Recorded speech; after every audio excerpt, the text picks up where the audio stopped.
Hey everyone, for today's video I will be doing a live of me playing a heads up match, 75 big blind starting stack. Yeah, we're just going to use standard 2.5x raise sizing. Yeah, I was kind of hoping to play on G2 Wizard actually and kind of use the play feature there, but yeah, it's been working properly for a couple of days and couldn't really get a game, so yeah, just going for it. So anyway, here, yeah, this guy's leading out for four bigs. Yeah, it's like very polar. There are going to be a bunch of bluffs, but I think I'm going to just give him credit on this one. I think yeah, it's going to be kind of under bluff spot in general. Because yeah, there aren't that many combos of even both sets of flush draws, so bit of an exploited fold like in higher stakes. I think it's just a clear call, but if you just don't respect the player, I think they're out bluffing. Yeah, you can just check fold there. I think, but okay, we can free bet this. These two connects I think just played pretty well in a free bet. Um, yeah, we pick up a gut shot. I think we could go just like a pretty generic free bet pot size most of the range. Some hands we go bigger, but I mean, here we just don't really have any showdown value, I think. So yeah, we only really have a gut shot. I think we do kind of have to just keep firing it because yeah, he's also going to be kind of capped, I think, if he just like is just calling. Uh, and okay, we end up like thinking the cards that was pretty lucky. So yeah, we're just going to go all in and kind of hope he pays off with a 10 or whatever the hell he has here. Um, and he does. So yeah, that was very lucky for us because he was never going to be folding. And that's kind of thing I realized these guys like very stationary. Obviously, we got very lucky on that hand because he probably had top pair, but it is what it is. High chop chance now. Especially when the board pairs. But okay, it does chop doesn't go through. And yeah, just like that, we won this first one. Because this was a very quick game, I might actually play a second one as well. Just give a moment for that one to get started here. Yeah, we can go with this as an example. So yeah, let's just start up this game. Um, and yeah, I'll just add it here. Just give me a sec to get all things up on my end. Yeah, there we go. By the way, if you're enjoying the video so far, yeah, do make sure to like and also to consider subscribing. This one's a little bit higher stakes. It's like $25. So I'm just a warm up at 10.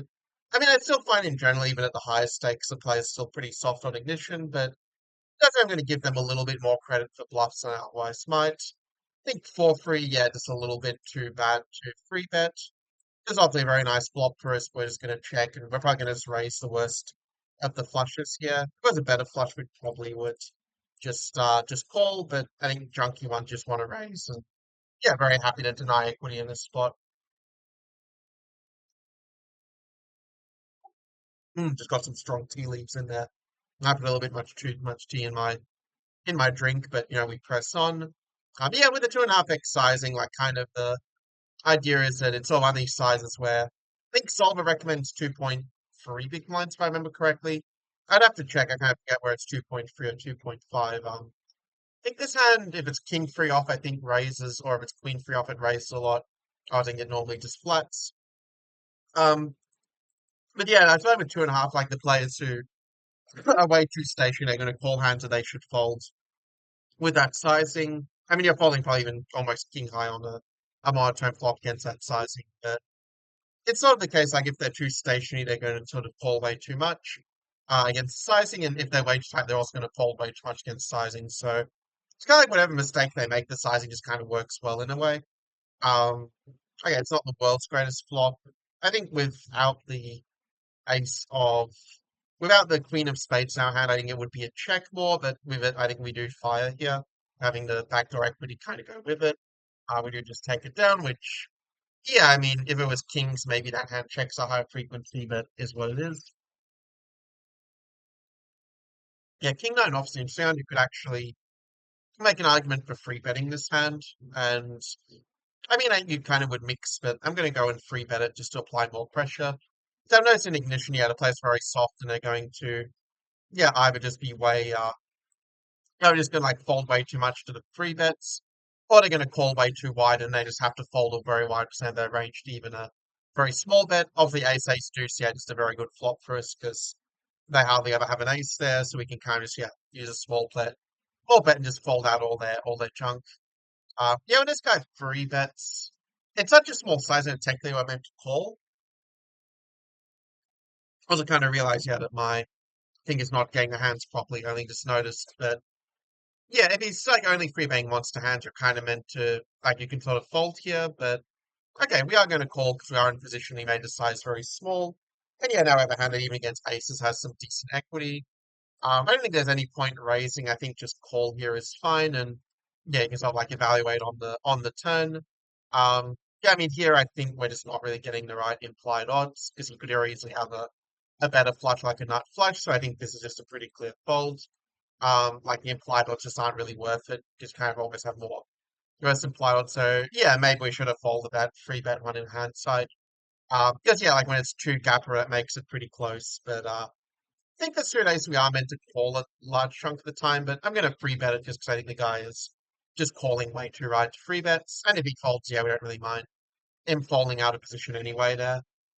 So yeah, this one kind of on the near the lower end of the range, but we're still going to fire it, of course. He does flat very quickly. It's a pretty decent board for us, so I think we are going to just go, yeah, probably just 40% pot. That's not really a solver sort of thing, but I mean, if he's folding out, yeah, like all the jack X, and yeah, it works pretty well. I'm just happy to deny equity, still a jack or a nine, yeah, still a good card for us. I think suited king's meant to flat more than raise. Like if it's offsuit, those hands tend to prefer to three bet more in that spot. The last I looked at the heads up charts. Also, there is no rake, so that shifts a little bit, but yeah, with a double backdoor, we're not really going anywhere. I feel like Sol would probably raise this at some frequency, but I'm just going to call. And yeah, we'd probably just give up on the turn because they're just not bluffing anywhere near enough, I think. King Eye does have some decent showdown value. There's no real need to turn this one into a bluff, I think. And yeah, we end up being good, so that worked out pretty well. And that's sort of the point, like with the handy he probably should bluff there a decent chunk of time on the river.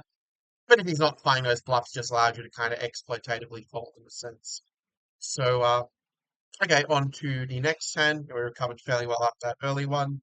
Yeah, let's just go for the free bet size we've just been using this whole time. Especially when he goes for a smaller sizing, it also kind of makes sense. I think technically, yeah, you're meant to. No, you are meant to bet this, but let's just make it. We'll make it six again. Why not? I just hope he hit a king or something crazy. Because if he hit a king, I don't think he's ever folding. But okay, it is what it is. I mean, he probably had some ace high or something that just couldn't stand heat, like a ace six or offsuit or something like that. Yeah, 8-9 offsuit definitely going to be in the racing range, of course. And if they three bet small, we probably do continue with the offsuit connectors. It's hard to say though, because it does feel like he's very nitty when he does this.